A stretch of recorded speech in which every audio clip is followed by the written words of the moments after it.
Okay, I'm going live. Can you guys see me? Can you hear me? See me, hear me? Give me a thumbs up if you can see me and hear me. Yes? Hi, I see a thumbs up. Lovely. Same. Okay, good, good, good. Rained all night and day. Sun just peeking out. Okay, I see I have a little bit of a delay. I'm using my, the newfangled software, and it looks like I forgot to put it as low latency, but everybody can see me. Okay, I'm about 7 seconds ahead of you guys. Got you, but everybody's so lovely. Okay. Whew, and you can hear me. Good. Remember, we had problems with that for a little while. Okay, guys, let me get my screen on top so that I can see my own monitor. Remember, I'm a one-woman show here, and so that does make things a little bit tougher. Okay, boy, we have a doozy right now, don't we? Yeah, it's very interesting, I'll tell you that much. And I just got back from travel, seeing a bunch of friends and meeting some colleagues from the Space Weather Prediction Center and from the M2M office that I've only known either from Zoom or from watching their talks or, on Zoom or just talking to them, on the phone or something. It was the first time I got to meet a lot of them in person, and I'm so grateful. They were just wonderful people. And as a matter of fact, we do, the reason why we have the storm hitting early, and well, I shouldn't say the reason why, but one of the cool things is that the storm was forecast within 2 hours of it actually hitting by one of our wonderful forecasters. And I even put something on here for her. Where is it? Let me refresh this and make sure it's on here. Because it was such a great catch. As I slide down, sorry to begin this forecast with all this mess. But if you notice, by the way, if you guys are not on, if you're not on Twitter, you're missing out. So for those of you who are YouTube hardcore people, please understand, yes, I do forecasts, but the forecasts on YouTube are not nearly like what I can do real time. So when a storm hits, you need to check in on Twitter, because that's where all our field reporters are. Those are the ones that are talking about it in real time. And YouTube just isn't a good enough forum for that. It's great for forecasting and for live briefings, but it's not great for, the bam, bam, bam, where everybody has to talk in sound bites because there's so much going on. But I wanted just to say thanks to Maddie, because she did a fantastic job. Her NASA forecast, which you can see in the Donkey database, you can also see it if you're part of my Patreon community. You can see that forecast very easily. Plus, a lot of other people have posted it, but you can see my annotated version in my Patreon community. That was Maddie who did that, and she forecasted it within 2 hours of it actually hitting. It was a little bit faster than we anticipated. Plus, we also had a storm just ahead of it, and I'll go into that, which is kind of like preconditioned and made things a little bit more intense. But mainly, the reason why we're seeing such intense storming right now has been because of the density of this particular, the front end of the storm, which is we call the sheath region. And I'll go into that when I go into the magnetic field section of this. But I just wanted to give a shout out to Maddie. And early on, just in case Vince is here and he's going to take off, Vincent Linvina, some of you know him as Apple Apps. He actually told me that one of his friends, who is a power grid operator, has been getting alerts about the storm all day. And it's very interesting to see. He actually forwarded me one of the alerts. It was very interesting to see that. I've never seen an actual grid operator. And one of the questions that is asked in this thing is, should we increase our amount of reactive power, or our capability of giving reactive power for this GIC? So it's very interesting to watch that unfold in real time. It gives me like warm fuzzies to know that when I'm teaching you guys about power grids and how important reactive power is, it's right there in the operator's alert. So it just makes me feel good that yes, I am teaching you guys the right stuff, and I'm not I'm not leading anyone astray, let alone me. Yes, Jerry, thank you. Yes, Twitter is blowing up over this. No kidding. And I'm not even sure. We've seen aurora down in Berlin. That was probably the lowest I saw thus far. It's actually on my feed. I might as well show it to you now. And it's probably elsewhere. I've just been so slammed trying to get everything ready for you all. So here's Here's Hochwald, I think, Germany. You can see there's a little bit of aurora here, and then there's, as I go further, it's been all over Tasmania and possibly even up to Australia thus far because of when it hit. And I'm sorry if I'm getting you guys all dizzy, but whoops. But as you can see, here's a nice little video of it in Berlin. So they're seeing aurora in Berlin, which has been nice.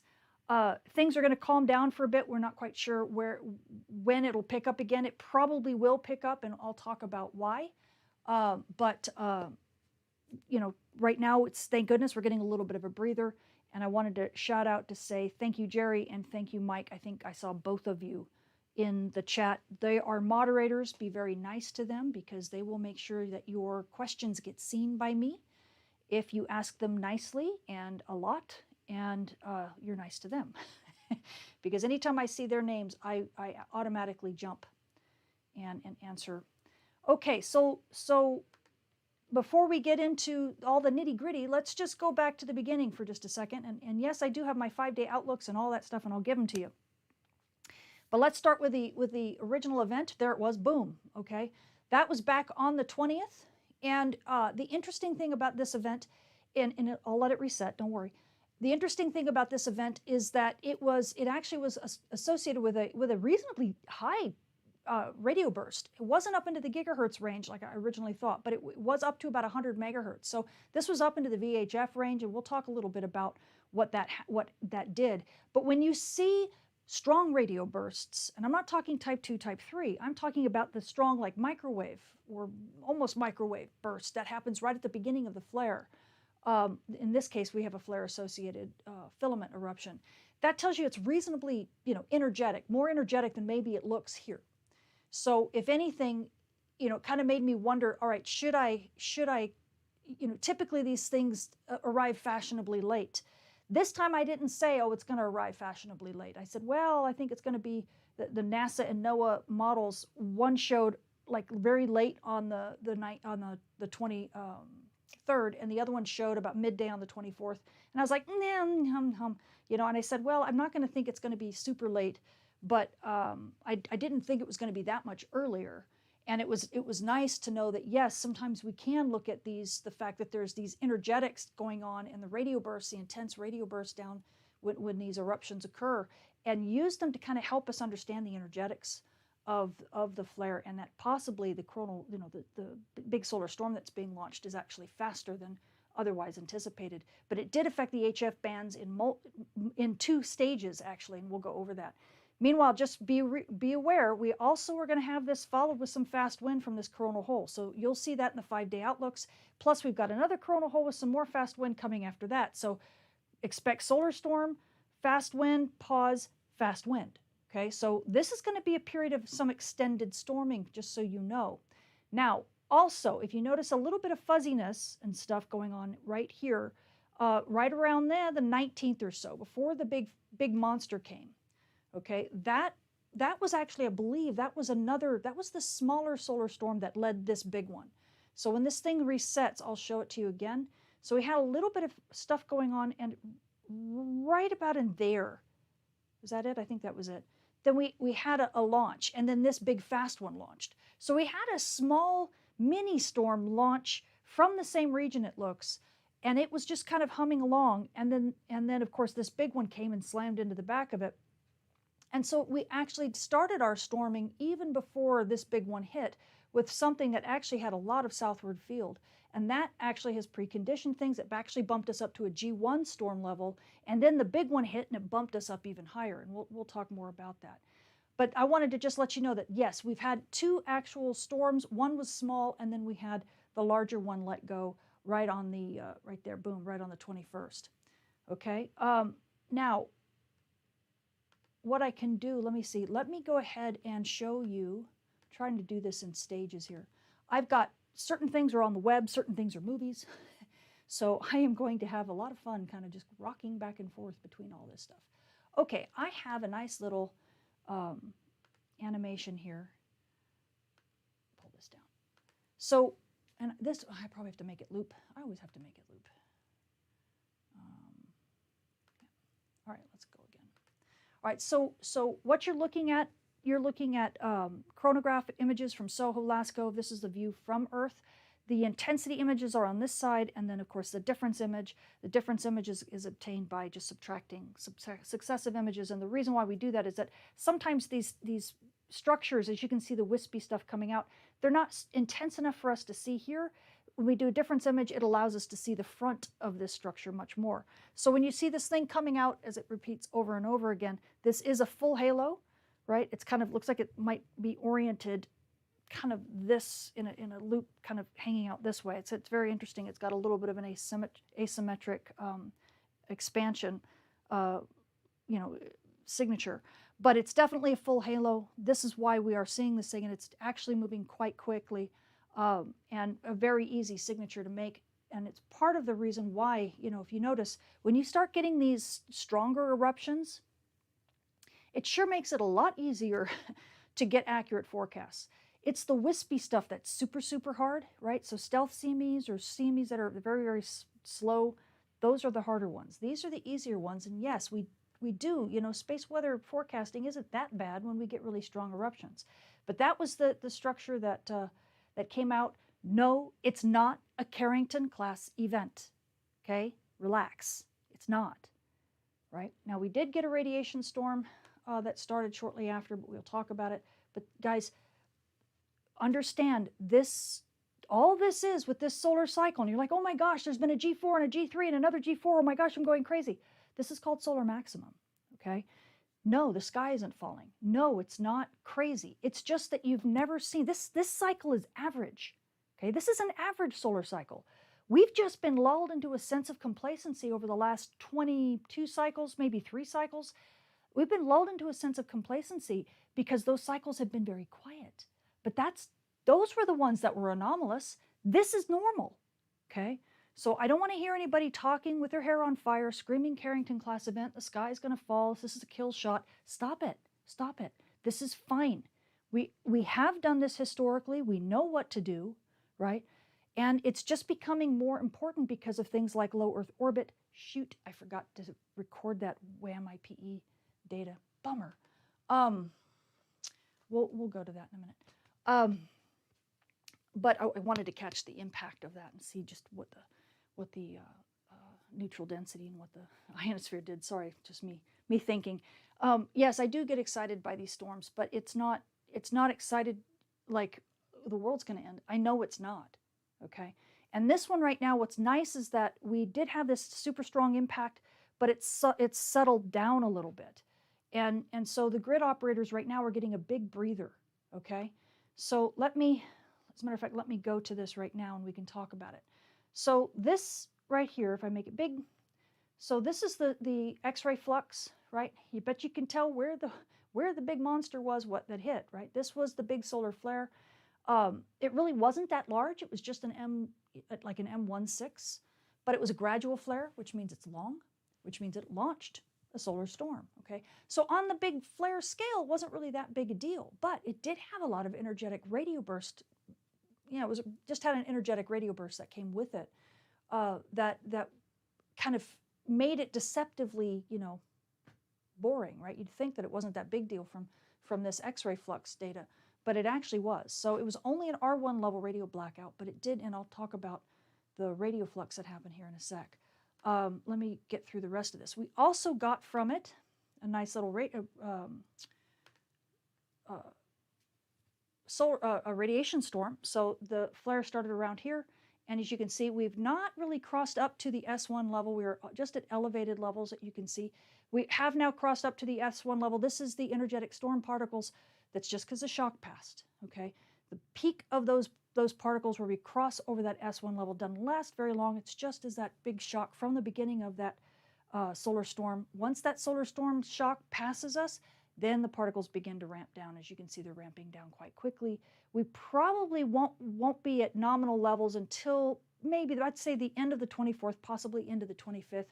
I do have that in my 5-day forecast. I have a tendency to be a bit conservative, and I let these things linger because sometimes, especially when we have these near steepening shocks from the fast solar wind that's coming, sometimes that can help energize stuff a little bit. So we'll see if this calms down by the 25th.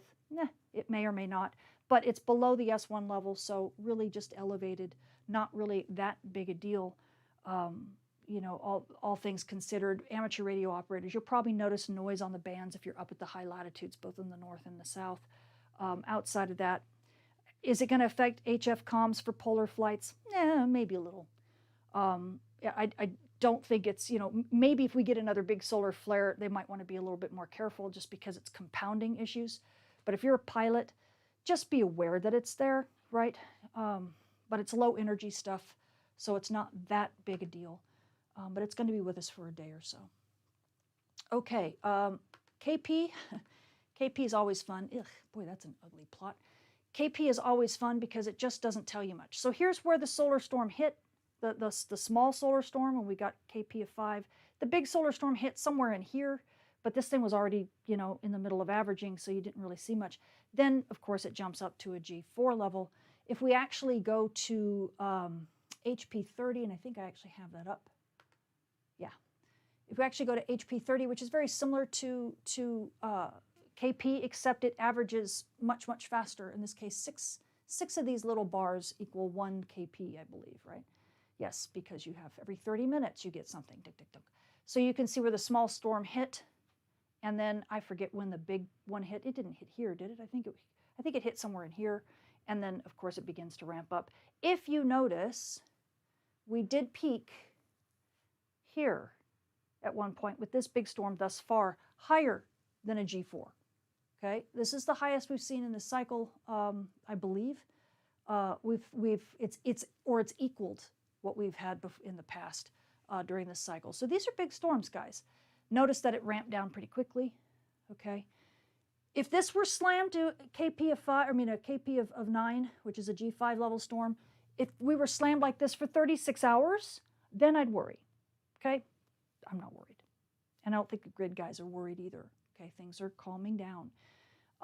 So, you know, don't stress on it. If you want to lower your stress level, turn off some of the appliances you don't need. Okay, how about that? Especially if you're at high latitudes or mid latitudes, you know, just don't leave that extra light on, right? Just give a little bit more space for the grid to kind of breathe, and don't demand as much power. And that should hopefully set your, if nothing else, it should set your mind at ease that you're doing your part to help the grids if God forbid this continues to go up and goes up again and stays up, which I don't think it will. We'll talk about why in a sec. But you know, you can do your part, and just turning off a light here and there, you know, just do what you do when you know the grids are stressed for like rolling blackouts. Okay, and then you can rest easy that you, along with maybe a million of your closest friends, if we all do the same thing, we can kind of just lower the stress level a little. Okay. Yes, it is having a lot of fun. If anybody who looks at the AE index knows, high latitudes are getting rattled quite a bit. There's been a lot of really good show. Most of it, however, has been, you know, there's been a lot of folks clouded out. Russia's gotten some great shows. Like I said, we saw Aurora clear down to Germany. Over the next 24 hours or so, I'll dig into a little bit more. I'll bet you we've had webcams over the Swiss Alps, you know, in France. I mean, this would not surprise me one bit. We probably have, if it's not clouded out, we've probably seen Aurora. We could have seen Aurora at Perth, Australia, as far north as that. And then, like I said, as far south as maybe Brittany, you know, places like that. And then here tonight in the United States, well, I don't know right now. Things are kind of calming down, as you can see.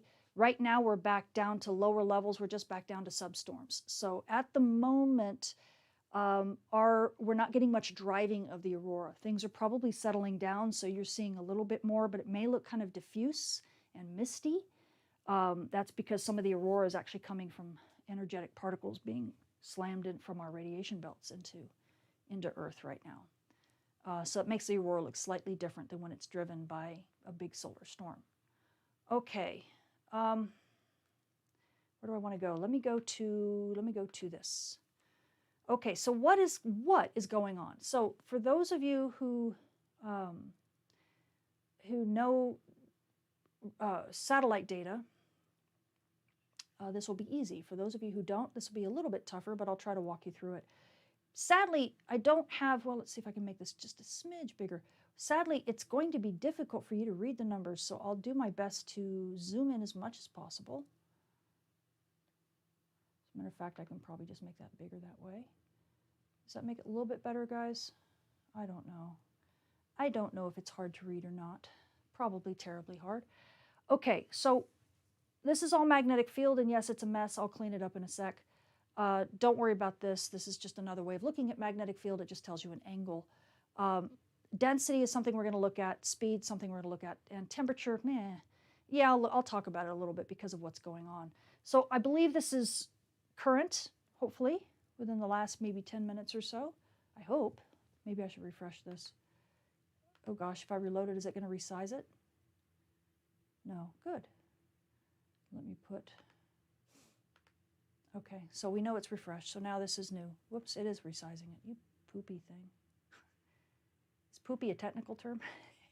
I don't know. And I'm sorry, I have not been looking at the chat at all. I'm just trying to get through this, guys. Let me get to a stopping place, which will be probably where my 5-day outlooks are. Because some of you I know have other things to do, and it's late where you are. So I just kind of want to give you an idea of what's happening. Okay, so here is the solar wind field. Okay, believe it or not, during this little teeny tiny part right here, this was actually the other solar storm. This was the small solar storm that got us to a G1 level. The reason why I wasn't worried about it, and I knew it wasn't the big storm, was because the speed was way low. Whoosh, boy, the speed was like in the 300s, okay? So as soon as this big one hit, and because you can look at energetic, or not energetic, but low energy particle data, and you can see that a shock is coming. And we'll talk about that in a sec. But here's where the big storm hit. As you can see, speed jumped up a bit, and I didn't think much of it because it was around 500-ish, give or take an ish, like high 4s, low 5s. It slowly began to ramp up, and that's neat. And that's part of why the intensity really started ramping up. But here's another reason, okay? Wahoo! This is density in the 20s, maybe a little bit higher.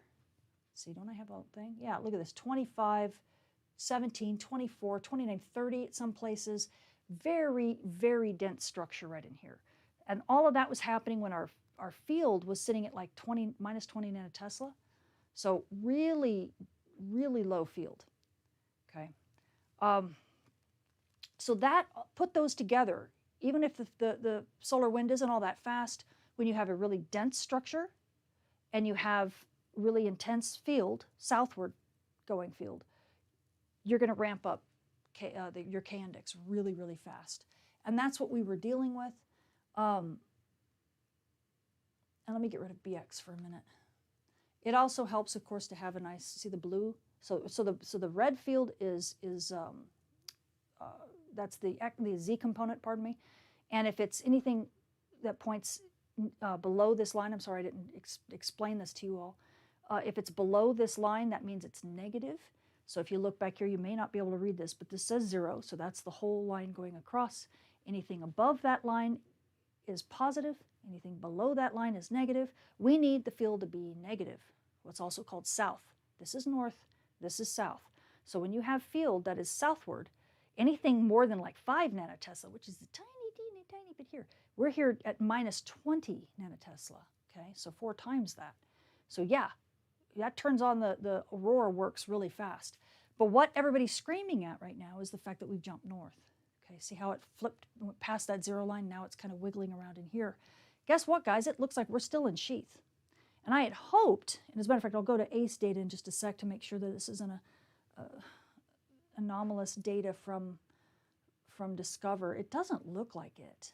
It doesn't look like a glitch in Discover. It just looks like we've gotten out of some very low variance, but hot sheath material. I'm not sure why we had such low variance in this, meaning it wasn't ratty and going, it was actually quite smooth. Typically when it's hot like this, you get a mess, a jumble. But it looks like we're still in sheath. I'm not really sure exactly what's going on as of yet. But seeing that field jump northward, and the X is still kind of in the middle. Seeing the fact that Y is westward now, which is below that line, that's the blue line. seeing that that is that direction gives me hope that that this Z component will once again change. Now, if Z had been like positively north like the whole time here, I'd be a little bit more worried that this was a northward pointing structure. But between the shape, you know, where I talked about that asymmetry of the structure, where that it was kind of angled toward like this, if that thing, because it was so fast, oftentimes it plows out, it doesn't change orientation, it doesn't cartwheel, because those more intense structures don't have a less of a tendency to cartwheel than the slow ones. So the fact that it was oblique in an oblique angle gives a better chance that you're going to have field somewhere in that structure that is going to be pointing southward. Plus the fact that it didn't start northward, it's staying. It's at least where we are here. We've got kind of a field here that's a wide direction that's actually non-zero. It gives me a little bit of hope that we're not going to see something that's going to be completely northward. Can I say that for a fact? No. What can I say for a fact? We're still in the sheath. And I'm not exactly sure. We've been in the sheath for quite a few hours now. So not really sure why that is. I wish I could answer that. I do think we will see the core of this structure. The coronagraph images really made it look like this thing was coming straight at us. And for us to miss a cold, smoothly varying, smoothly rotating slinky structure, which is the solar slinky part of the storm, that's kind of hard. So could it have been deflected? Maybe by the fast wind, but I don't think so. I think we just haven't seen it yet. So, you know, bear with us. Aurora photographers, do not give up hope.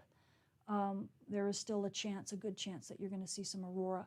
Do I think that it's going to be a G4 again? Probably not, but we'll see. I would say a G2 is definitely possible.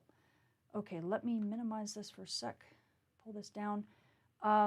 What I will do is I'm going to go to the ACE data real fast. So let me first take a look at the magnetic field. Sadly, ACE data has been, no, ACE data is just as ratty. We have a gap in the ACE data, but oftentimes you want to look at, when you see Discover being off, you want to look to see at the ACE data, because the ACE data doesn't have nearly the issues with its plasma instrument, even though densities and stuff are off. But ACE data is ratty too, so it really is ratty. This is a ratty structure, at least right now. That's what makes me think that it definitely is still part of the sheath. We're not in the core yet. Now, as far as the energetic particles, yeah, look at that mess. So here is, make it big. Here it are the energetic, or not energetic, the low energy particles, super thermal, I guess. I don't know what you want to call them at this range at KeV. These are coming from the shock region. And what was interesting is that when that big shock hit, we're still seeing them. So it looks like it's finally peaking now. But it's really ratty, as you can see. I don't think that there's anything behind it, because it does look like things are beginning to calm down. So I do believe that this is the only structure that's at least super fast that's coming at us, but I do think that we do have a little ways to go before we're through it. So aurora photographers, again, don't give up hope yet. It's not over. Remember, the first structure you saw was actually, or that we've been seeing earlier, that was a different solar storm. So we're just beginning this solar storm, okay? So don't give up hope in that regard. I will also point out, let's see. Oh yeah, you know what? Let me, before I do the moon, let me bring up the models here, and I have annotated models for you. Yeah, let's do SWPSI's annotated model. So this is the official forecast, and what's interesting about this forecast, if I get out of the way, is as you see the solar storm coming. Now, granted, it seems to break up into two parts. I think that's just part of the fact that the model is, the magnetic field is a kind of a passive, just kind of carried by the rest of the structure. It's a passive player. It's not really an active player. But what I wanted to show you is that here, as this structure hits, now granted, the SWPSI is a little bit late. It's all right. They're more conservative typically. But what they do have is that they do have so what we're looking at the ecliptic plane. So, and you're looking down at the sun from the North Pole, and this is Earth right here. Okay, so that's this one, and you see pinwheels, which you'd expect because this is something called the Parker Spiral. And this solar storm, as it launches, is going, somewhat south of Earth. So now we're looking at a cut through the Earth-Sun line from north to south. So everything, if I took a knife and just went shunk right through here, okay? And so most of the storm is going south of us. And could it possibly be that it's gone southward? Yeah, maybe. I mean, I still think a lot of it, because of that halo, it really looks like it's going to hit us pretty much dead on.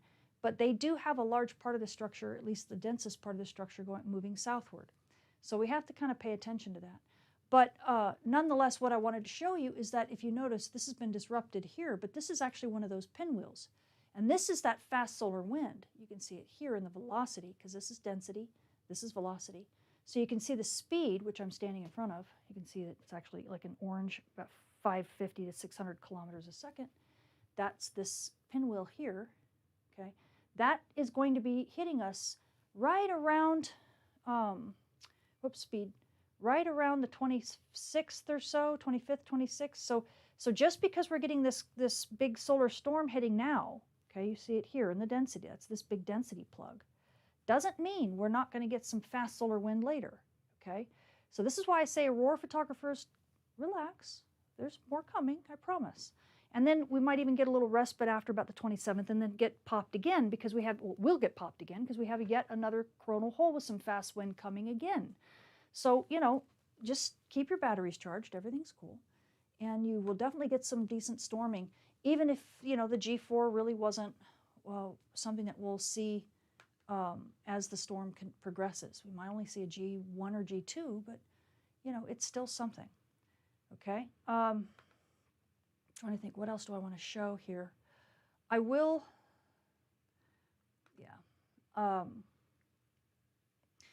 one thing I want to do, since I'm on the story of photographers, here's the Moon Giant page. It's always a fun one to go to because it does the phases of the moon so well. So we're basically dealing with the waxing crescent right now, right? We're just coming out of that new moon. And that's nice because we really don't have much of an illumination. Even by tomorrow, we're only going to have about a 20%. And that is awesome because for those of you in the Northern Hemisphere, it's Lyrids time. So aurora with Lyrids could definitely be the case. Can't I make this big? I'll make it big this way. And maybe I'll make it big. Okay. There we go. So, where are you? Where are the Lyrids right now? Oh, there's a Lyra. Whoops. Zoom out, please. Oh, for goodness sake, I made it too big. Uh-oh. I can't get out of this now. Please zoom, please make you small. I don't know if I can do that now. That's so funny. Okay, hold on. How about this way? There we go. Whoop. There we go. Now make it small. There. Whew. Scared me for a second. Pull down. There we go. Okay. So just above the constellation of Lyra, I can make this big again for you all. If you're in the Northern Hemisphere, somewhere in the northeast skies, so when the aurora is rising, right? So earlier in the evening, you might actually have, because that's where the radiant for the Lyrids is. And the peak, I think, was this morning. So, they're still going to be pretty close to peak. So you might even get some nice meteors. So don't forget about that. And with that darker moon, that sure makes it nice, doesn't it? So I want to make sure you guys knew that was going on. Okay. And I guess what I'll do now quickly is I'll show you stereo, and there's a reason for that because then I'll get to my 5-day outlooks, and then we'll take some questions, and I have some other fun stuff that I can show you, including some details on those radio bursts. But here's stereo, and to kind of orient you, hopefully I can make this look a little bit faster. There we go. Boosh! Did you see that? That was the big solar storm that was launching. So there's the coronal hole in the south, there's a coronal hole in the north that's going to be coming, and when this resets once again, it's good here. Okay, so you'll see that big boom, right there. That's the storm that's launching that's hit us now. We'll get followed by some fast wind from that. We'll get a little bit of a low. We'll get some, whoops, and then we'll get some fast wind from this structure here. But what I want to show you is that right now we're beginning to kind of move, to kind of drop a little bit in solar flux. The reason is because these regions are rotating off of the sun's west limb. But as you'll watch stereo, you'll see there is some stuff going on in the north. And as a matter of fact, I'll slow it down here. And the reason for that is because as you look at this big region in the north, this is a returning region. It wasn't doing much on the sun's last time we saw it, but it's built a lot since then. And it's got there's a filament eruption. I'll let it walk one more time around. But there was a filament eruption that's just about to go. You can actually see some of it right in here when it rotates into view. It looks like these actually might boost that solar flux again, and they might look like they're building enough to be, maybe a threat for low-level flares like an R1 to R2 level radio blackout. You can see that right there. So there is that structure that's about to go. So it looks like we are going to see some more activity in Earth view here probably in the next 3 or 4 days. So even though we may be dropping a little bit in our solar flux right at the moment, things are going to pick up again. What? I don't even be able to use this room. No, not right now. You told me you only had to do 3 out there. I closed that down. You didn't tell me you were going to lose 5 here too. Whoops. Well, I'm sorry. 3. I'm sorry. Can you get Evelyn? Whoops. This studio conflict. Studio conflict. Okay, that was interesting. Communication error. Okay, let me do 5-day outlooks. So let me close this door. I think he can probably get Evelyn to. My daughter's getting really good at setting up Studio B, so I can actually relax for a little bit. Okay, so the 5-day outlooks, and I'll well, if it goes on, I'll let me just stop for a sec. Pause. Okay. So for high latitudes, obviously, moving into the 24th, we are expecting this solar storm to continue. We're going to have storming easily over the next 24 hours, possibly 48 hours. G2 level is likely, but we also have a chance for even a strong storm, a G3 level that is still possible, but likely we're going to be sitting at a major storm.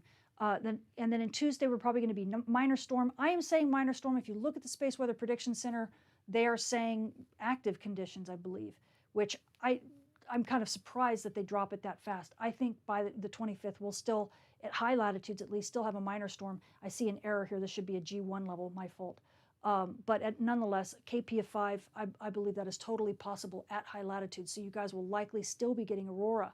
Now on the 6th, I also said minor storm conditions because we're expecting that fast solar wind. So as that fast solar wind hits, then we're definitely going to be dealing with, once again, more storming. And now the Earth has been preconditioned to storm. So, it just doesn't take much to rattle the Earth's shield a little bit more. By Thursday, we're going to be really into that fast solar wind, but things are going to be kind of calming down because, it's not going to be that big of a fast solar wind. It's from that southern polar hole, and so likely not going to get all that much wind from it. And then Friday, we're calming down. Things are going to get a little bit better. Between active and unsettled conditions, I put active, but maybe not quite. Maybe between unsettled and active with only about a 35% chance of a minor storm. I did these very quickly, guys. It's like the fastest I could put things together. So definitely if you're at high latitudes, we have some composite stuff going on. Around Friday, we're going to be calming down a little bit, but remember, we'll bump back up because we have yet that other coronal hole, and that's going to be a bigger chance for fast wind than even this one right here, because this is from that southern coronal hole, and then we have kind of a little bit of a respite, and then we'll have that other coronal hole that's in the equatorial region hitting us. Okay, so let me move this on. Whee! I'll fast forward. Okay, and now moving on to our mid-latitude aurora, or mid-latitude solar storm conditions. And in this case, major storm conditions, a G2, yes, could easily see G2 even as we are coming down off of that high of the G4 with about a 35% chance of a G3. So or even higher. Yes, we could go back there. Do I believe we'll go back there? Likely not, because I don't think that we're going to see the densities, the strength and density that we saw in that magnetosheath. So things will probably not reach that high, even if the magnetic field, goes way south again. We just may not see the intensity that we saw before, mainly because the speed will go down, and definitely that density will go down. Still, we probably have aurora over this, sporadically over the next 24 hours. And then we're going to drop back down to active conditions. I do agree with Swipsy's forecast in this case, where we're going to have probably just looking out for aurora here and there, down to mid-latitudes. And then as we go to that solar wind, that fast solar wind stream, is it going to cause much of a problem for us? I don't know. At mid-latitudes, it may not be. It really depends upon how much storming we see here, because the more storming we see here in mid-latitudes, the more sensitive Earth is to the fast solar wind that's coming. So even a weak fast solar wind stream could send us back to active conditions. So I'm giving us Swipsy's given us about a 15% chance of active conditions from that fast solar wind, and I'm keeping it. I'm keeping it at 15% also through the Thursday, and then again calming down. We're probably not going to, by this time, we'll be quiet enough that we really won't see much effect from that fast solar wind. But again, we do, maybe in through the weekend, we'll see more aurora chances from that other pocket of fast solar wind from that equatorial coronal hole, and it'll give us another decent chance for some nice aurora. Now, if I can move this forward, come on. Okay, here we go. Yeah. It's not quite as good as my other one, but hey. So for solar flare and dayside radio blackout outlook, now this differentiates from, or this is different from Swipsy's model, only because I took my best guess at this time. They actually continue to show the solar flux going down.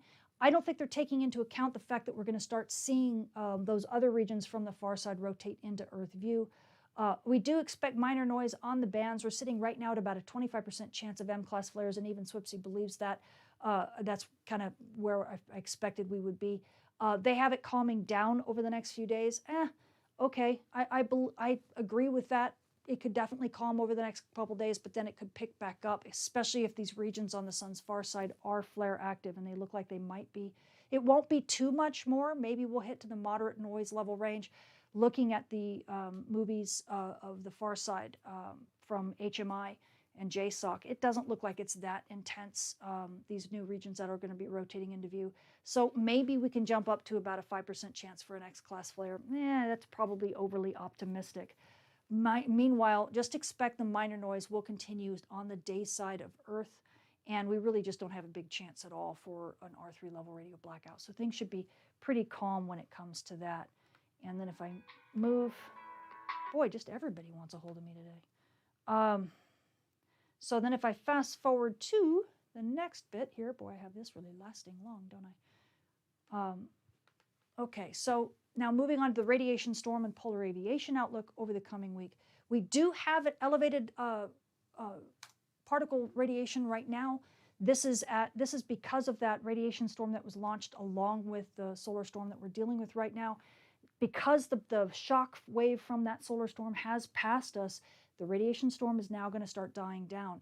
But sadly, we will likely be dealing with elevated levels over the next couple days. We're at the D2 minor range right now, and I'm holding that out. That could possibly last in through Tuesday before we back down to normal levels. We're not elevated to the point where we're actually at an S1 alert level, so don't worry about it. It's not really that big a deal. Although right now we do have about a 25% chance of radiation storm risk due to one of those big flare players being really close to the west limb, which is always where things pick up and make it a bit more intense. But that's likely going to die down here over the next couple days. In fact, I think the risk, Swipsy's risk, actually dies down faster than mine, which is fine. I just took my best guess where they would be. I thought they'd play it more conservatively, but they're ramping it down quite quickly. We will be down by probably Wednesday, easily by Thursday, but definitely by Wednesday. I think we're down already to a 5% radiation storm risk for an S1 to S2, simply because we just don't have any other players on the Earth-facing disk that will be big enough to worry us about having a big flare, a big radiation storm associated with them. So hopefully, I think that's all I needed to tell you in terms of just the basics. I know that was a very long, it was probably a lot longer than you expected, but that should give you a decent idea as to what's going on for our outlooks here. I'll go ahead and put mid-latitude aurora up again, just because I know that's where a lot of people are. It's where a lot of people live. And likely, again, we're not going to be back to those G4 levels, so everybody can just relax. This isn't the kill shot. This is just another solar storm. We are going to see a lot more of them. We're not even at solar maximum yet. So please be aware that when you see these types of alerts, it is what it is, and we're just in an average solar cycle. So that's it for this part, and I can get into some details, including some amateur radio for those who want to see amateur radio impacts on the bands today from that not today, but on the 21st, from that particular solar flare that we had. It was very interesting because of that radio burst that was associated with it. It was actually a very interesting looking radio burst. As a matter of fact, I'll just show it for fun.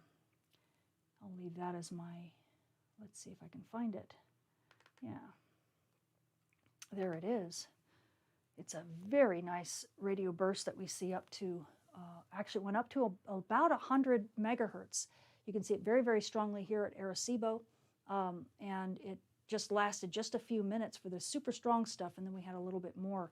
But this is the reason why we actually had kind of two impacts to the HF bands. For those of you who wondered why did it go dead and then things started recovering and then it went dead again, I can actually talk a little bit about why that is. The first one was the radio burst, and then the second one had more to do with just the ionosphere reacting. So so thank you for all the comments and your all the stuff that you put up. I'm now just now beginning to look at what you're saying in the chat. So feel free to ask questions. I have not looked at anything, but I will go back and reread all of the comments that you have made thus far, because I always read everything.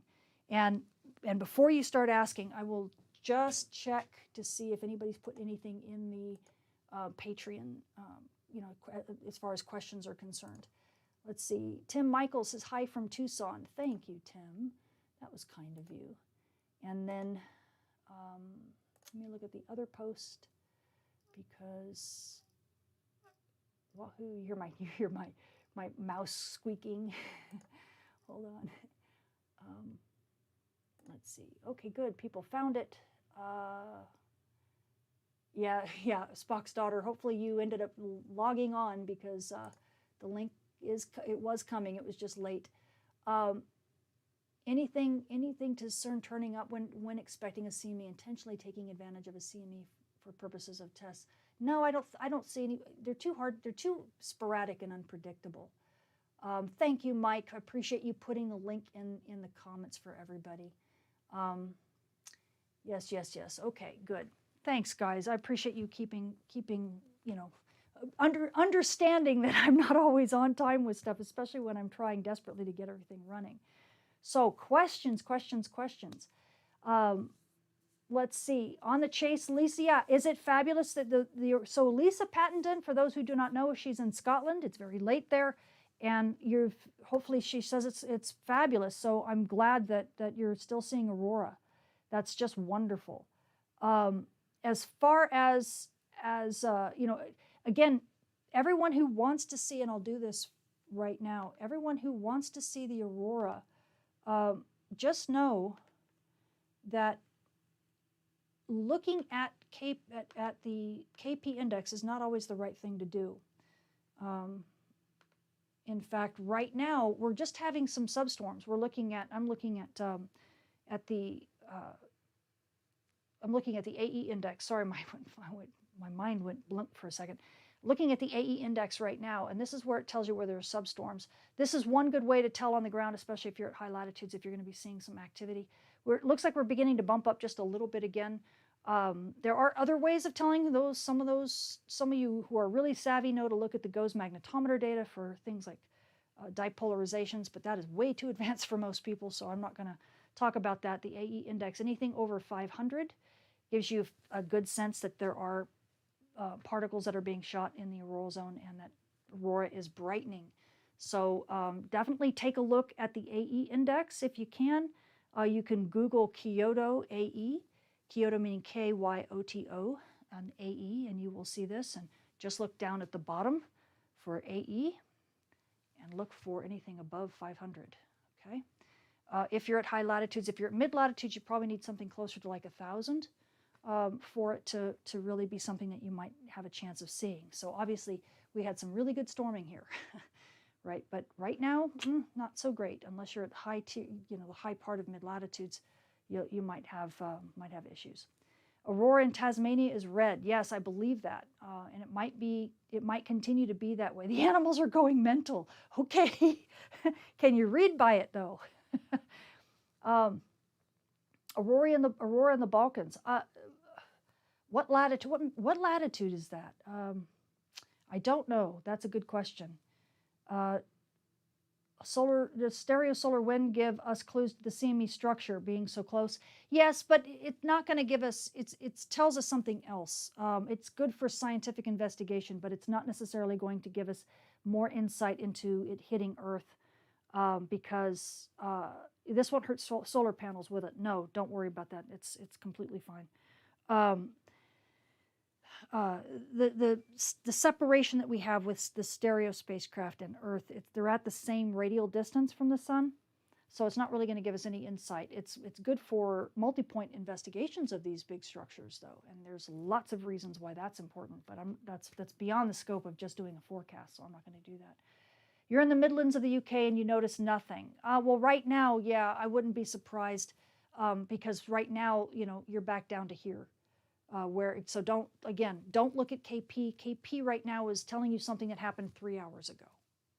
That's why when people use KP, they go, well, Aurora, obviously I'm just too far south. No, you're not too far south. You're just too late in time. KP is a 3-hour moving average, so it will always come after the fact. It just what KP is good at showing you is what Aurora you missed. How's that? Okay, sadly. Yeah, as far as solar panels are concerned, the only issues you could get would be, from the actual power company itself, because they've been dealing with those G4 levels, and that's only in certain latitudes, and it's also over because right now we're way back down. The big geomagnetically induced currents that we were seeing are no longer with us. However, I will mention, I'll read. So this particular event, this is an abnormal emergency operations for GMD, geomagnetic disturbances. So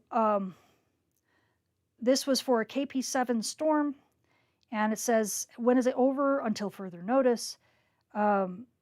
So they're asking questions like, has certain people evaluated system topology and configuration? Do planned outages and maintenance activities need to be rescheduled? No. Do reactive reserves, this is the question that got me, do reactive reserves need to be increased? No. The answer is no. So they were okay. And has abnormal equipment behavior been reported? No. So we're good. I mean, these grid, as much as we think the grid is susceptible, there is so much awareness in the the national grid infrastructures, that we're just savvy. We just know what to do now.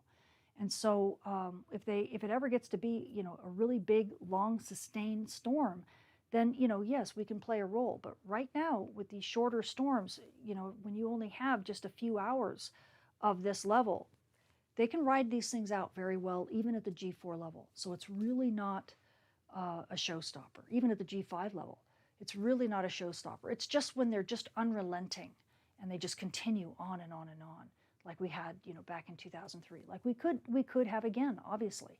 But it takes a lot of things falling in the right place in order for that to happen. So don't worry about it. Everything is fine. Don't believe the hype that you see on YouTube. It's just silly. Okay. Let's see. Do we have more coming in later? Yes. Watch this whole forecast. Start from the beginning, and you'll see that we definitely have more coming. Are there any other HPO indices anywhere else? No. No. That's where they were developed, as far as I know.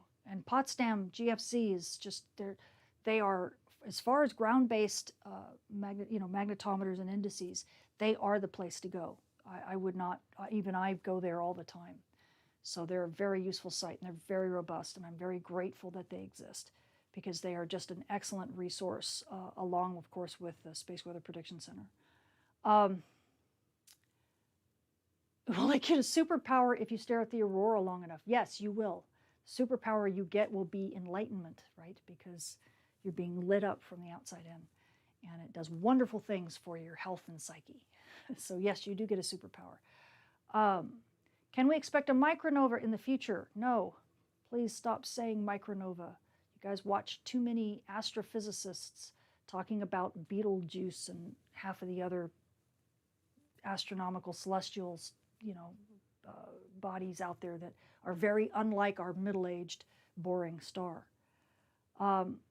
You're very welcome, Chris. It wasn't that quick, but I'm glad you thought so. I am a very talkative person, as he well knows, so maybe he's winking at me that, ha ha ha. Okay, Dr. Tamitha Skov, what is considered mid-latitude and high latitudes? Mid-latitudes, it depends upon where you are on the globe. So if you happen to be in the Eastern Hemisphere, mid-latitudes is actually a little bit higher. A little bit higher than they are if you're in the Western Hemisphere, and that's because the Earth's magnetic system tilts a little bit, and it's tilted down over the North American continent and away from UK and Europe. So if I say mid-latitudes, the upper tier, let me say like the borderline, this should help you. The borderline between high latitude and mid-latitudes, if you're in the UK, the border is right around Scotland, maybe Ireland. Scotland and Ireland would be there. When you start getting into the mid-latitudes, deep into the mid-latitudes is when you can see things like where you're seeing now, right, where we talked about, Germany, right, south of the Netherlands, sometimes even in France or over the Swiss Alps with some of those webcams. Remember, webcams and cameras, even cell phones, right, their cameras are much more, their CCDs that are in here, the detectors, are far more sensitive than your eye. Plus, they can open and just expose for a long time. So things that are subvisual end up becoming visual, and you don't see them with your eyes necessarily, but you take a picture and go, wow, look at that. So just be aware that you can still capture aurora even if you can't see it with the naked eye.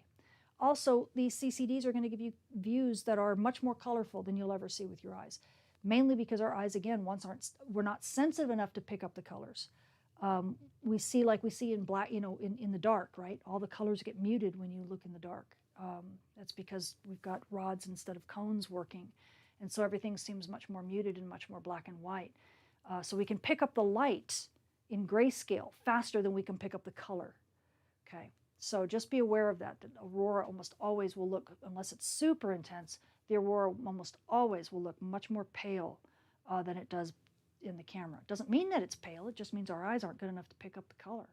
Sadly, I wish our eyes were more sensitive. Now, if you're in Northern Hemisphere, in the Western Hemisphere, the borderline tier of like upper tier of the United States, those are right about where that border between, no, that's not true. I would probably say Manitoba, the lower half of the Canadian provinces, probably what I would call the upper tier of mid-latitudes. And then as you move deep into mid-latitudes, now you're talking about, the mid-tier of the United States. So Colorado, definitely like Iowa, Oregon, Northern California, in the east. If you're in North Carolina, wow, I mean, that's really cool. But we have seen with G4 storms, for instance, aurora coming as far south as Payson, Arizona. We've seen it in my neck of the woods, in Joshua Tree. We've seen it, my goodness, people saw it in Oklahoma this last storm. This one isn't going to be quite that intense because it's not staying at a G4 level. So probably won't be that deep. But if it does pop back up to a G3, then you could see it, right around the middle of the United States. But it would have to be on the northern horizon and possibly only, shot by camera. It might be subvisual. It's hard to say with this storm. Okay, where do we find the last slide? The slide I'm on? James, this ask me again. Do you mean this this AE index or something else? Make sure you let me know and I'll point you to it. Is it starting to? Oh, really? Is density going up? Oh, I'll go back and take a look at the. Let me minimize this and go back to the solar wind. Whoops, exit full screen. Real time. Let's see, what are we doing? Let me reload. Sometimes it doesn't pick up the whole thing. Well, density's still kind of all over the place, really. So if you can see this, the density's still just, it's just kind of going nuts on us right now. I'm not really sure what this is. This is definitely an envelope. We're not dealing with the sheath, with the core of the storm yet. So what's interesting is the magnetic field strength is going up. If you can see this here, so the magnetic field it's still staying high. So, you know, we're almost 30 nanotesla right now. So that tells me, there's still a lot going on, but this is a very strange structure. This is definitely an envelope of some kind. Not really sure what's going on, and you just kind of have to wait to get through it before you see the core of the storm, before we have a better idea of what's going on. This is unmodelable right now. So, okay, but yeah, definitely don't give up if you're an aurora photographer. James, you wanted the real-time stuff? Oh shoot, I just missed it. Oh poop, somebody tell me, James, I missed it. It says real-time, yes. Was that the AE index? The comments are scrolling by too quickly. Oh, for goodness sake, I love people that think that they can school me. Yes, thank you.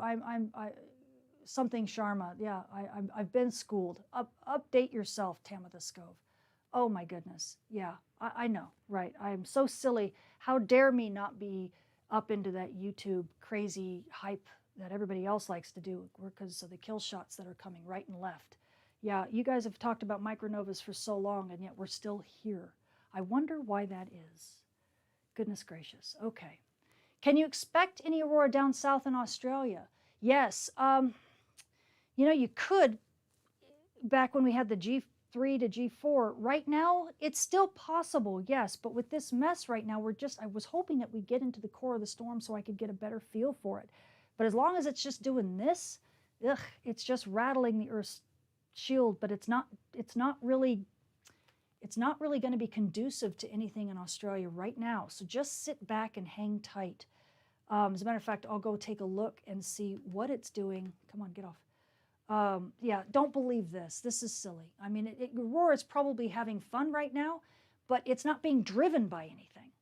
So if you can take a look, but you're going to see stuff that's diffuse, and you might be seeing stuff that's really being driven not so much by the solar wind, but rather by what's going on in the Earth's radiation belts right now.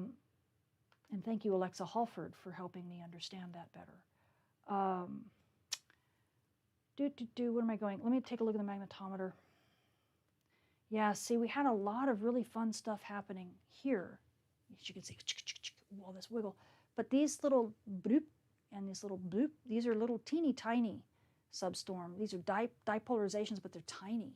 So we're getting little stuff shot right now. So despite the fact that KP is still off the charts, the magnetic field of the Earth, at least at geosynchronous orbit, it's not telling us that we're actually being driven by anything right now. So I would be surprised. You might see like fluttery, like I said, wispy stuff, like aurora mist looking stuff, but you're not going to be seeing the intense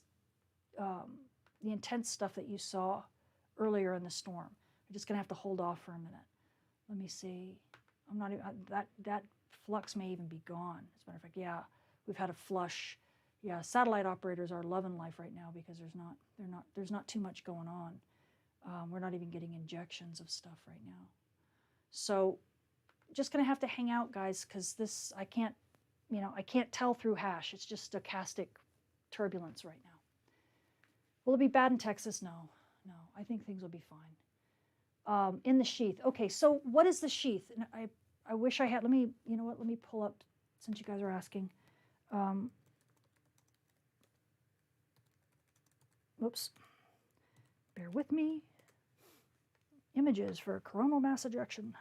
No, goodness gracious, no. Give me a cartoon. I don't want a chronograph. Yuck. Oh, for goodness sake. How about animation? No. Diagram. There we go. Much better. Should I use this one? Yeah, probably. Probably. Oh, wait, no. You know what, I'll use this one. Well, no, I won't. Because there is no sheath in this. I'll use both. I'll use that and. Oh, there. Beauty. Okay. If that's, goodness gracious, if that's it's resolved well enough. Let me see. Let me just see if there's one other that might be a little bit better. Yeah, there's that, but I really don't like that. Poop. Oh. Okay. Yeah. Okay. I use this in my class sometimes, this particular picture, because it ties into. No, you know what? I'm sorry. I'm sorry. I'm being a little fuddy-duddy today. I'm being very, very picky, aren't I? Because I don't want to give you information that's then going to confuse you.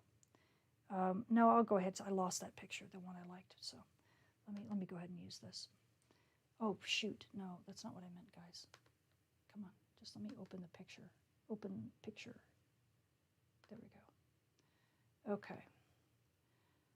So I could click on it and show you the source of this, by the way, for the paper, and I will do that afterwards. So really, so the reason why I have this up is because this is showing the time series just like what we saw, right? So here's magnetic field. In this case, it's just the strength of the magnetic field. And then you get a couple directions. Don't worry about these. These are just showing angles, like what is the orientation in an angle notation. So I'm not going to talk about these, but they other than the fact that they show a nice rotation. Rotation goes up and down. And then you have speed. So you can see in this section right here is the what we call an ICME, okay, an interplanetary coronal mass ejection. The sheath region is the bit in front that's a big old mess. Okay, so for instance, you can here's some other stuff. This is probably a smaller solar storm. So it's kind of similar to what we have right now. We had a small kind of solar stormy thingy in front, and that was very, very slow, and then we got hit by a shock. And then that jumped the field up and jumped everything up. You can see the shock. You can see the big jump in speed right here. That's v. So in this case, it jumped a couple hundred kilometers a second, and then it began to slowly kind of drain off, or die down and decelerate. But right here, this tiny little ribbon in the middle, or I mean in the beginning of it, this is what we call the magnetosheath. And what it is really is that we have an obstacle, and that's the true ICME. That's this I mean, like the core of the solar storm. It's typically a very nicely, smoothly varying structure, and so that's why you see, instead of a bunch of hash here, you see this smoothly varying thing. Okay, and then the field goes nicely smoothly up and then down. Oftentimes that is the case. Here it's rotating through 360 degrees, and after you get to 360, it wraps back around and goes to 0 and continues to move up. Right? So you could actually take this line and stick it up here, and you'd see this smoothly line that just, okay? So this is inside this, it's very ordered. But this thing, think of it like a baseball being thrown or a plane being, flying through the wind. If it's going faster than the speed of sound, and believe it or not, there is a sound speed in space, you can shock. You can have an actual shock wave driven.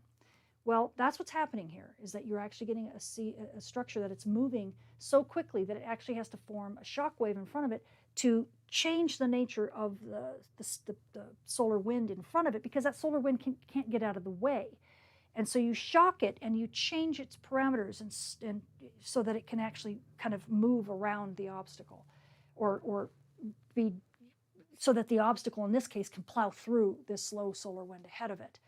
But the faster that obstacle is moving, or the larger that obstacle is, means that shock has to stand further and further off ahead of it in order to slow or change the nature of all that solar wind in front of it so that it can move around this big honking thing coming at it. So we call this the shock standoff distance. So the distance between where that shock front is and this big obstacle is, that is the magnetosheath, okay? So it's, what is it? It's an area of very turbulent, typically very hot solar wind that has been changed, altered. It's not pristine solar wind. It's been altered so that it can deflect itself around the big monster ICME that's coming, okay? Or the core of that ICME, rather. Oftentimes we call the ICME the whole thing because, you know, and it depends. In this case, see, these guys don't do that.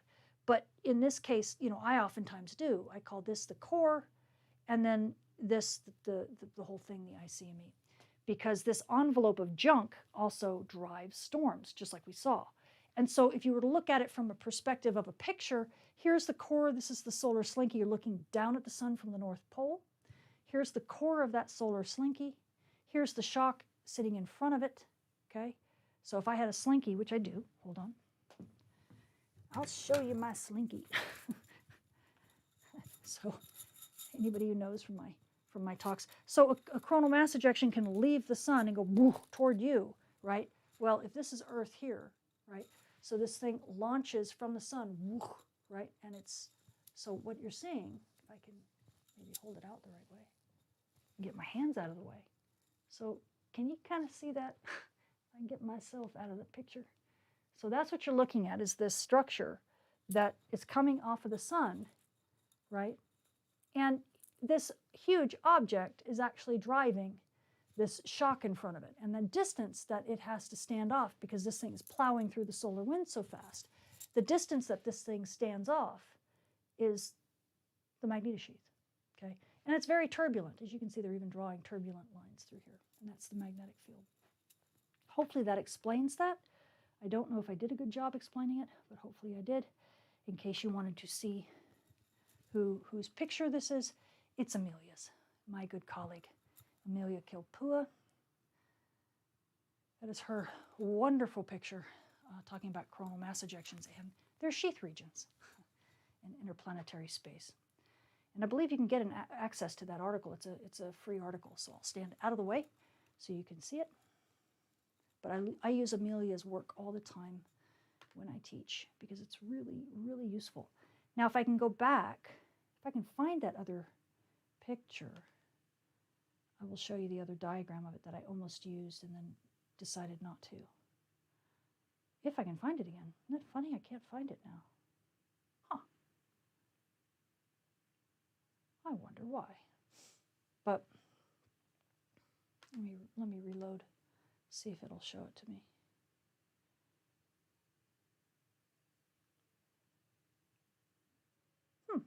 No. That's odd. I wouldn't have expected it to randomize. I would have expected it to give me exactly the same stuff I got before. But what I'll show you that's why. Okay, I had to click on that. So let me open this now in a new, open image, a new tab. Okay. So in this case, no wonder it was a terrible picture. It's really tiny. So in this case, they're kind of showing the coronal mass ejection, in this case, coming out this way. Okay, so I can't really stretch this thing out.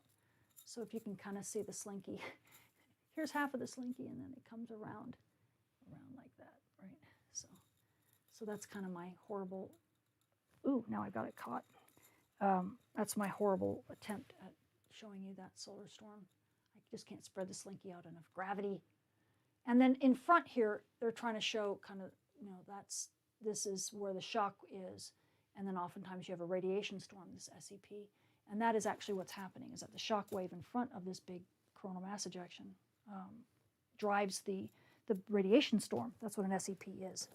And so you can imagine as that SEP goes by, as the shock wave goes by, you get that peak in SEP particles, what we call the energetic storm particles. And the reason for that is because that's where they're all being accelerated.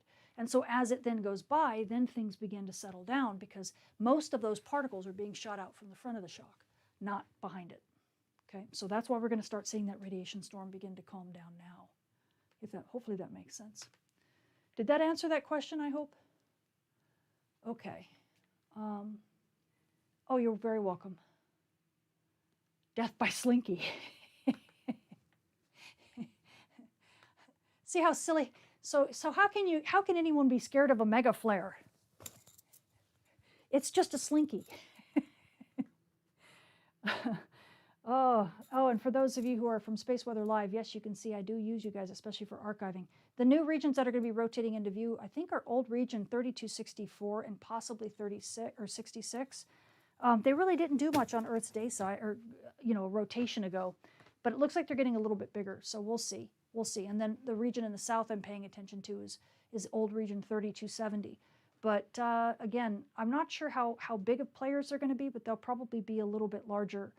I'm thinking they might be a little bit larger than they were. Here's the JSOC movie that plays, that shows the HMI stuff from the sun's far side, and you can actually see some of the dark spots. So I'm paying attention to this one in particular, and then this one here. So we'll see how they develop, but not really expecting a lot of big players. We don't have a lot of dark regions on the sun's far side right now using helioseismology. So I don't think we're going to see anything more than maybe minor to moderate noise. But yeah. Okay. Any other questions, guys? What's hemispheric power? You see this a lot. So they're just talking about the power in the aurora, in the ovation model, and that's the HPI. It's an index, hemispheric power index. It goes up to 200, I believe.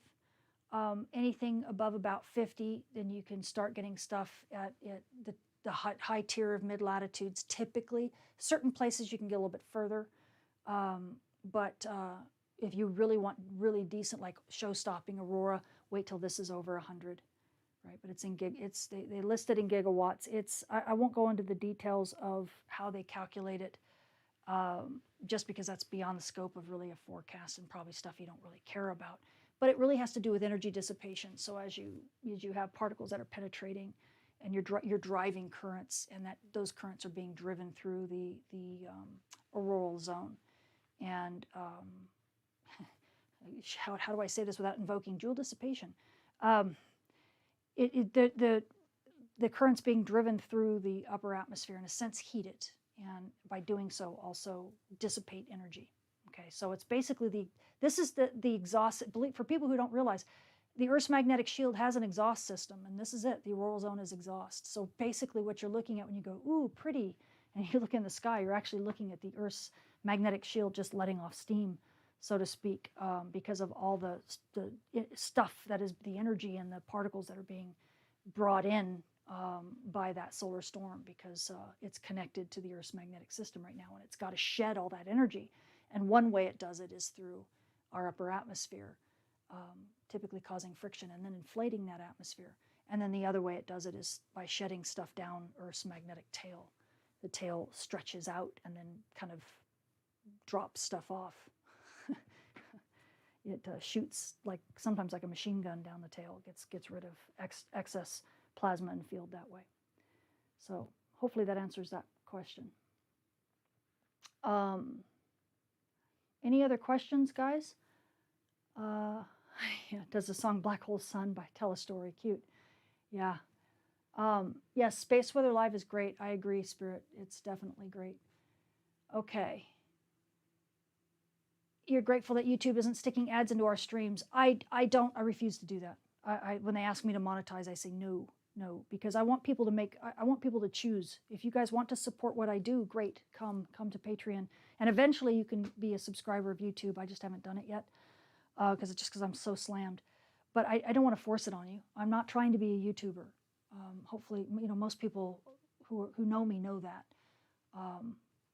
I just, that's just the way I am. Volume, please. I guess maybe my batteries might be dying. Sorry about that. Okay. Do I think Detroit will be able to see anything? Right now, no. But hang out. Don't give up yet. There's definitely a chance. Yeah, the BZ, the magnetic field is flipping from north to south. So it's just don't give up hope yet. It's not over, not by a long shot, okay? And as soon as you give up, that's when aurora happens, and you're like, oh, poop. So just hang out with those of us on Twitter, and you'll see real-time forecasts being given. But don't look at KP. KP will only tell you what you missed. Okay. You're in the Rocky Mountain High. Will you see anything other than normal? You might. Yeah, you have a better chance of it. But right at the moment, no. Unless you're really good, unless you're really fired up to take long exposures, and then you might, because right now there's just not that much going on. But we're just in a lull. Yeah. Let me see what the next day shows us. If it's even got anything up. Yeah. Yeah, we're still sitting around substorm level. Whoops. Let me go and stand on this side. So there is some activity. It's still happening. It's being driven at a very low level. So Alaska probably has great shows right now. Maybe even the Canadian provinces have some decent shows right now. Yellowknife might be really, really looking nice. Well, Alaska can't get shows right now because it's too bright. Where is it dark? So maybe Quebec right now, where it's not got a lot of clouds. Let me try to see. I'm just looking at my geochron right now where clouds are. Oh goodness, we're cloudy quite a bit. There's a lot of clouds everywhere, sadly. Iceland might be getting a good show right now, but that may not be. That may be the only place right at the moment that's getting decent shows. Okay, what else do I want to show you guys? Oh, just for fun, for those who might be interested in that burst, I will show you. Where's my geochron? Where's my geochron? There it is. Whoop, no, not that. Not that. I'm not going to show the geoelectric field stuff. We talked about that enough. Oh, there we go. Okay, let me. So here's something interesting, something I found very interesting. I went ahead and did some mapping of that solar flare with the radio burst, and I'll go ahead and play it a little bit. So, whoops, if I get out of the way. Let me get out of the way. I'll play it again. Here, hold on. So what's neat about this is that we've got all the HF contacts going on, and you can see a small picture of DRAP. And here's where the big solar flare was. You can see where the day side of Earth was at the time. And if I go back a little bit, so it was really basically the northern hemisphere that was impacted. Remember the big solar flares that occur on Earth's day side. You can see the DRAP model here, and I've just overlaid the DRAP model on the geochron. It centers over the sun, so that's why the analemma is here. So you can see we're really close to the equinox, but we are beginning to move into northern hemisphere. So the northern hemisphere is going to be more affected than the southern hemisphere because we're going into the summer season. And what was interesting was that when this solar flare occurred, if you look at the time, right about 1800, you will see, and I'll just move it a little bit at a time, you'll see we do have some decent radio contacts going on even over the Pacific. I'm sorry, I'm a disembodied hand, aren't I?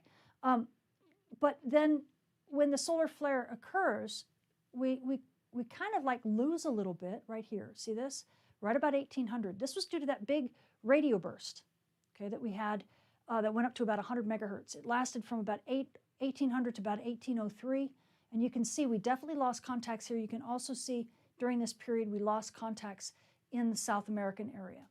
I mean, it's, right, seriously, just right at noon, anywhere that was local noon in the northern hemisphere, or kind of in the northern hemisphere near the equator.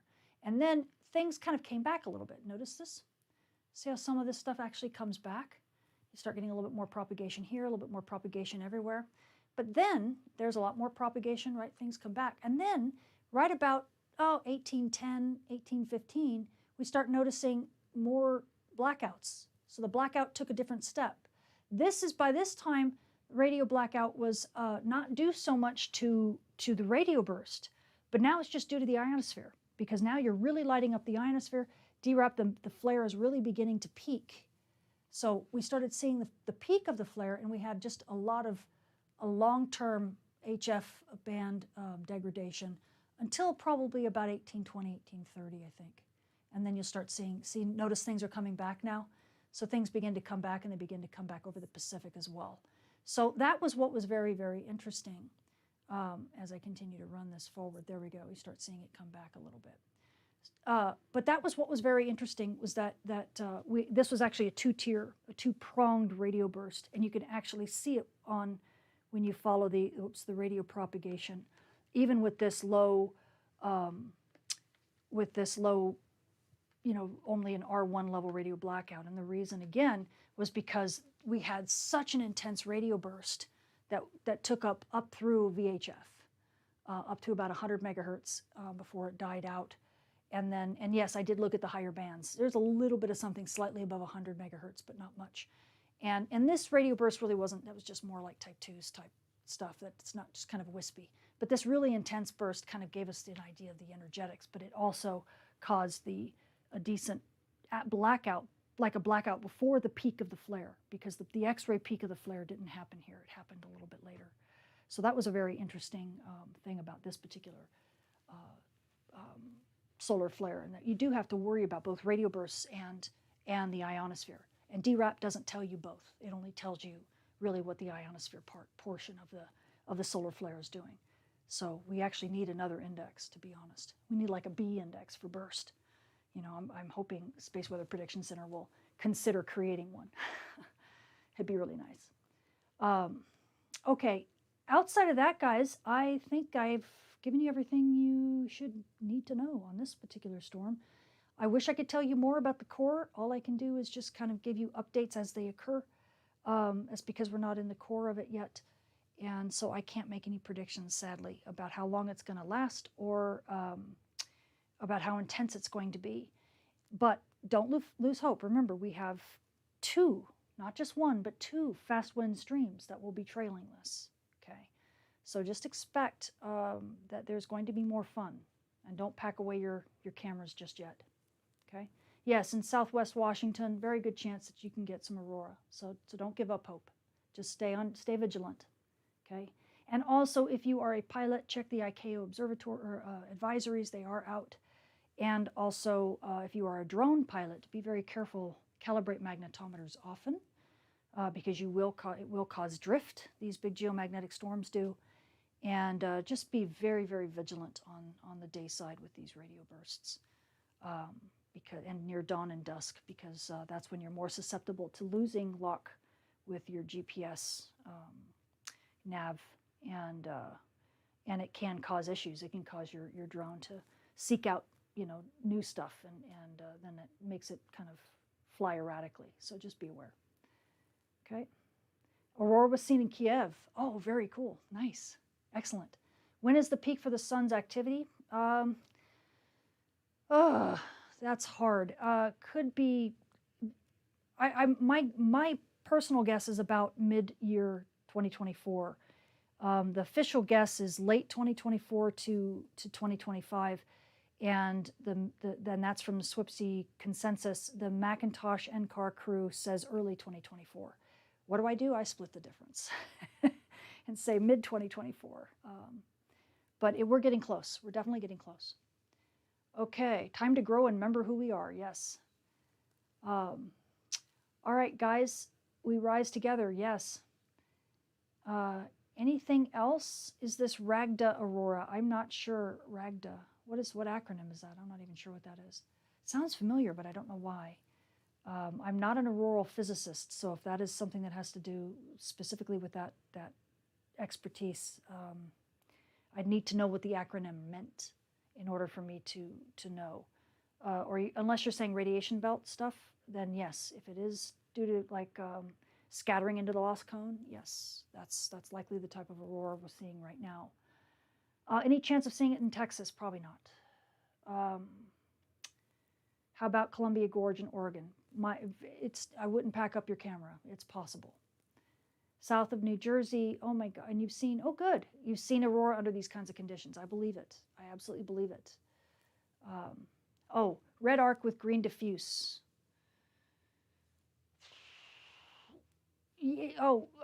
Yeah, I mean, yes, we've already seen some of that. We saw that earlier in New Zealand. So yes, and yes, you can also see the subauroral arc, or also known as Steve. That is definitely something that you see oftentimes during the waning side of these storms. So you could definitely see that. Wyoming, not sure. That's borderline. If it gets back up to a G3, sure. If it stays at a G2, maybe subvisual. So just be aware. San Francisco, probably not. But guys, you know, come on, you're asking me to guess, you know, because that's tough. Northern Canada, of course, you're probably seeing it now. Red and green in Lithuania as well, very, very good. Could it be seen in Nebraska? Like I said, if it gets back to a G3, possibly, yes. Okay, guys, hopefully that gives you at least some bracketing, right? But for those of you who are in the lower to mid, you know, lower mid parts of the United States and in Europe, once again, we had a chance, but then, you know, it's died down a little bit. If it gets back up to a G3 level, and look at your HP, so an HP, you know, 60 or 30 of, you know, 7, then yes, you definitely could be looking for it. But don't just wait for KP, because KP will tell you too late. Okay? All right, guys. No, not Puerto Rico. Puerto Rico is where the Arecibo is, yes, but not where you're going to see Aurora today. So, okay, guys, have a good one and happy hunting. And also, don't worry about your tinfoil hat. You don't need it.